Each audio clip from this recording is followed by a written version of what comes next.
And Richie, decent fighter, decent prospect, Askin. Yeah, Askin, I like Askin. He's nice and tall, uses his jab well, and that's what he's got to do here tonight against a very strong opponent who's always going to be in his face. So he's got to use the physical advantages he's got, Steve, here. Height and reach behind that jab and those long straight punches of his. Well, the Argentinians come in two breeds, really, either very good or not so good. So round one it is then. Askin very well supported here.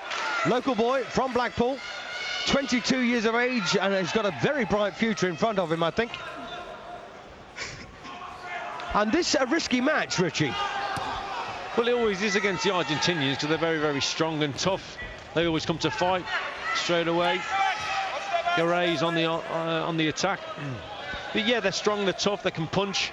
And they're very durable, Steve, and so they always are risky, but at the same time, some of them, they lack the skills, and so you can practice certain shots and moves on them, so they give you a real good test. That's right, and Garay, remember, 39 years of age, 17 years older than Askin, and that doesn't augur well for his chances here, I wouldn't have thought. Askin should be too lively, and of course too ambitious.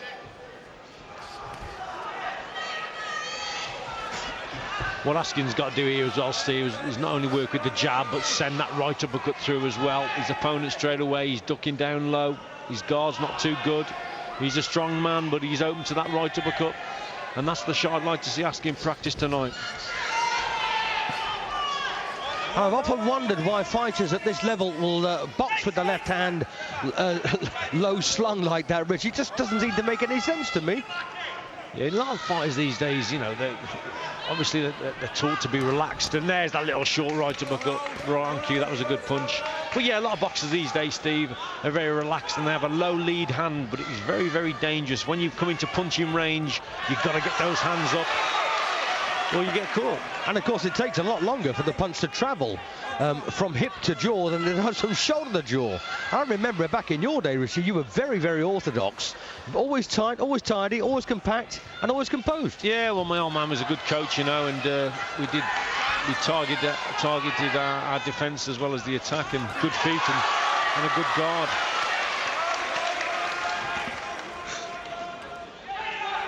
Not a whole lot left then in round one, and looks like it's going to go Askin's way, to the delight of this crowd. That was a lovely shot. Simple punch, nice left jab, sharp, boxing at range now, Askin. This is good, this is better from him.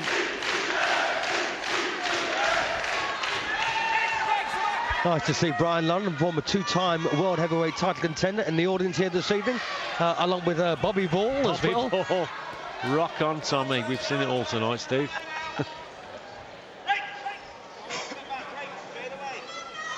Referee for this one, Howard Foster. Timekeeper, my old pal Barry Pinder. Awkward right there from Garay.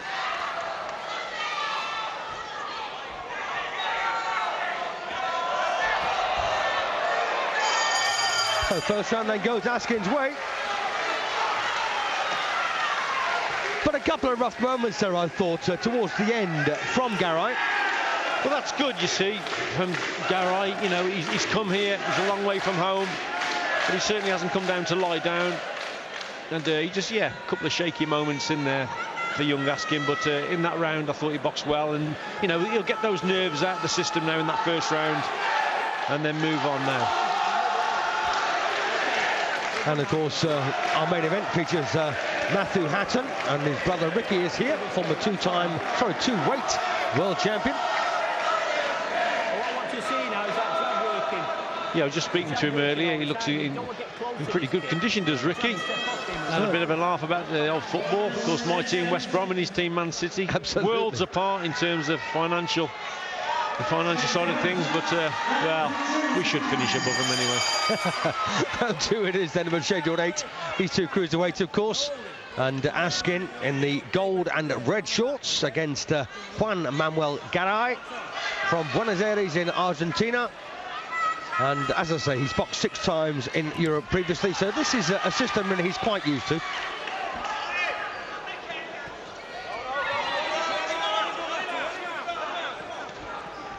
And this is all about the grounding, really, and the experience of Askin, isn't it, Richie? Oh, definitely. This is a little bit of a step up for him, but this guy, he's sent here to do a job, and he's going to be very durable. He's awkward, and you know, he knows the game inside out. But this will be a good test for Askin. He's boxing well at the moment, but he's just got to be a little bit more accurate with his punches, especially with the jab and that right uppercut, left up combination. I'd like to see as well. And this appears to be a really reasonably sensible move for Matty Askin, up against a guy who's had 29 professional fights. This is fight 11, of course, for Matty, but buoyed up, of course, by this local crowd. And they've done pretty well in recent years with boxing in Blackpool. And there is a guy by the name of John McNeil having his 60th birthday today, and he runs King Coat Amateur Boxing Club, which some of these guys came out of. And of course, Richard, we're both very much aware of the grounding you can get in the amateur ranks. I mean, you, of course, won an Olympic bronze medal back in 1984. 1988, Steve. Sorry, I always get that wrong, don't I? Yeah. I don't look that old, do I?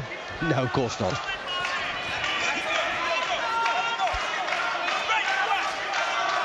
But that amateur experience that you had, Richard, did that set you up for a great pro career? Oh, definitely, yeah. And you've got to concentrate on the amateur game and go as far as you can. And boxing is an international, and you certainly experience all different type of styles, and it sets you up for the pro game. I always wanted to be a world champion as a professional, but I needed to go as far as I could as an amateur, and boxing for England, going to the Olympics was a great achievement and something I'll always treasure, to be honest. And one day he may show me his medal. Anyway, this is round 2, of course, of a scheduled 8-round cruiserweight contest, and Matty Askin in against a real tough, awkward cruiserweight here in Juan Manuel Garay. And he's a tough guy, isn't he? Yeah, he is. He knows all the tricks. He'll hold inside, a little bit of a use of the head, but that's better work from Askin. Lovely bit of work there from Askin, and a bit of showboating from Garay. I don't think that fooled too many people. No, it didn't. He was trying to draw Askin in, then he was acting as if he was hurt, hoping to draw his man in. Oh, what's this? Well, crowd don't enjoy that. Ticking off there for Askin for some strange reason. I think he actually took a point off there, Steve. I'm not sure he did. I think he threatened to. Right.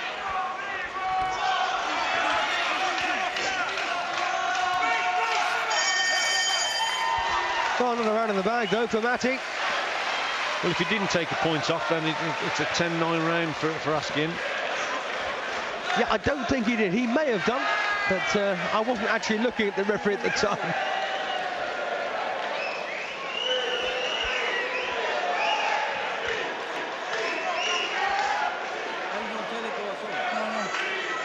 He's seen it all before, hasn't he? Just having a few words with his coach. Well-travelled man.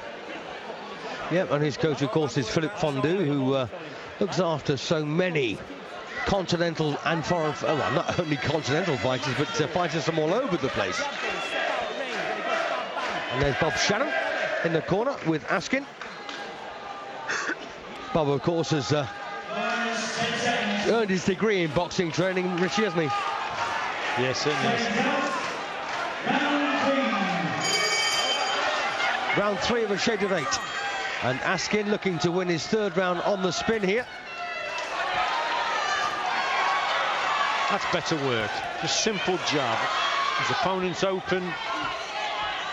Got a low guard. He's got to be accurate with the shots. Just get boxing behind that jab. He doesn't certainly need to be there on the inside there. He needs to get away from that situation, use his height and reach. Garay, he's a character. He's winking to people outside the ring. He just winked at me, Richie. Yeah. Do you know him, Steve? No, I don't know. No, not yet. But he's a tough man, and you know, he can cause some damage if one of these loops goes through. And he'll cause some damage on the inside as well, Steve, because the heads are rubbing, elbows go in, all sorts of tricks here and there. On the blind side, the referee, he's an experienced man, so you've got to box at range against this type of fella if you've got the height and reach.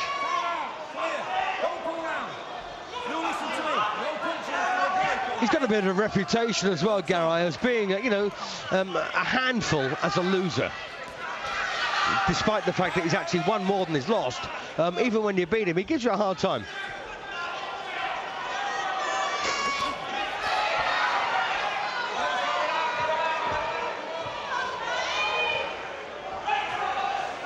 Yeah, this is Askin's first fight over his 8 rounds, Steve.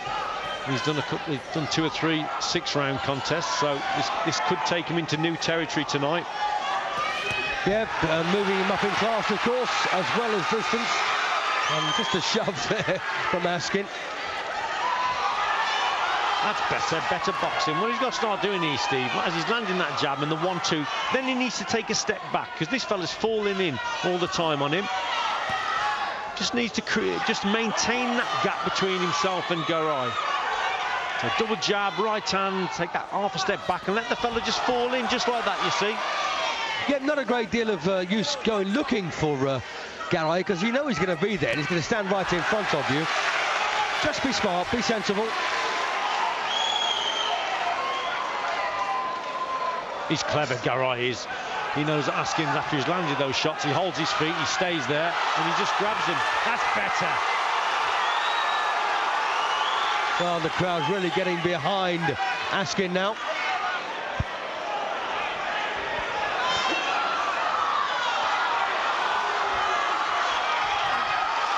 Oh, watch the heads there. Garay there leading with his head. Oh, there's a cut. Garay's bleeding now from the head, from that clash. Yeah, that was definitely from that head clash there. It's just on the side of his head as well. Around the temple area, I think, Steve, it's coming from, Garay. His left side.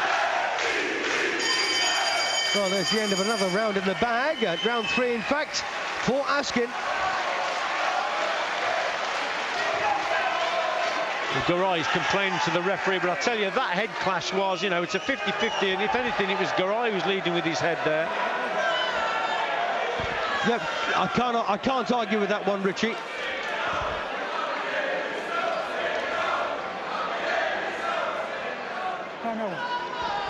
So they are then treating that cut, sort of to the left side, high on the forehead. In fact, around the hairline. There's some good work from Askin in that round. That was a great right hand from him. Keeps his man in the corner there and then just switches it downstairs, that right uppercut, but gets tied up, doesn't he? This is what I'm talking about taking that step back, creating that gap again, and then you gives yourself room to work again. So Barry Pinderton, our timekeeper, brings them out for the 4th round of this scheduled 8. And well, it's so far been all Askin, although it's got to be said, it's been a tough fight, this.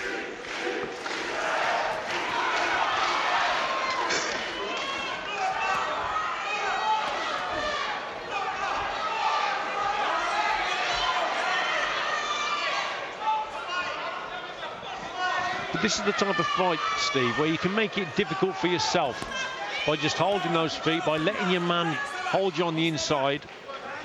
Askin has got the tools here to do a better job than what he's doing. He's got good straight punches, and that's what he needs to do. And just maintain the gap between himself and his opponent. And this opponent will try every trick in the book.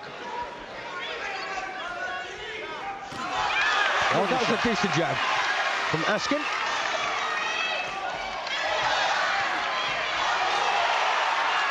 Well, Howard Foster there having a go at Askin for pushing. The crowd not enjoying that for a second.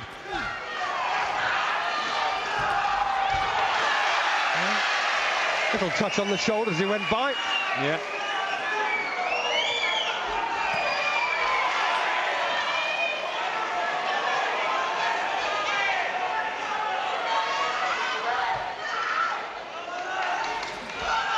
Oh, he's just wide open for that right uppercut then. Garay. It's funny how we can see things that Askin can't. Just team up with the jab, measure the distance with that punch, and then throw that right uppercut. That was a better punch. There you go. And again, lovely shot. Beautiful, beautiful. Lovely stuff. Just needs to compose himself now. Oh, beautiful left hook. Lovely left hook there. He's right down in front of me here. And looked straight into my eyes there, and his eyes were gone. He's out here, surely. It's all over. It's all over in 4 rounds. Matty Askin has stopped a very durable Juan Manuel Garay in 4 rounds with a beautiful left uppercut, hook come uppercut. Yeah, some great work there from Askin. Didn't he? He really did well now with that right hand, and then it was the left uppercut come left up that finished the job off. His man was showboating and he was still hurt, you see, Garay, and he was showboating. He was trying to bide a little bit of time, but Askin was having none of it. He teed him up lovely with his jab, right hand, and then that left uppercut come left up. Great punch, accurate work, and it was a good finish. Here we go again. Couple of good right hands. And he really went for it, didn't he? Yeah, right hand side of the temple. He's trying to bide a little bit of time here now. But Askin's not having any of it at all. He knows he's hurt him. Good right uppercut, and there's the left hook. Great punch. Beautiful punch, right down in front of me here. Yeah, they certainly love that one. Well, very sporting in defeat, Garay. And that's 11 out of 11 now for Askin. And gotta say, his biggest win to date. Yeah, it was a good win. It really was. He eventually, you know, got the measure of his man. His punches were a lot more accurate in that round. Just covering up here, gets caught with that right uppercut. But this man was wild, wasn't he? He falls over there, but it was good work from Askin.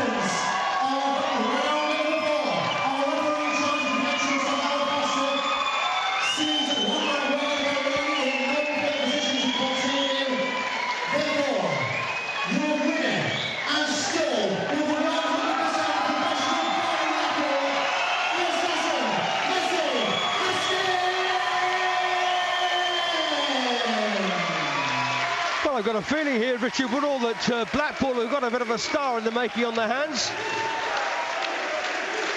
Yeah, but one step at a time now. I mean, he probably will be looking at the likes of John Lewis Dickinson and David Dolan. I think those are 2 boxers in his division, which in the future he may be sharing the same ring with, and we'll look forward to those type of bouts.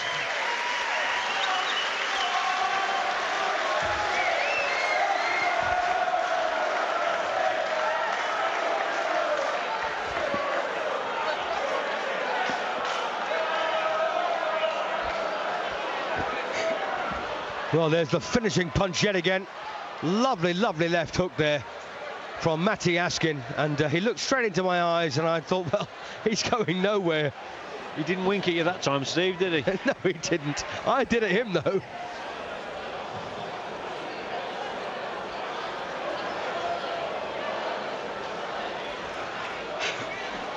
Excellent win for Matty.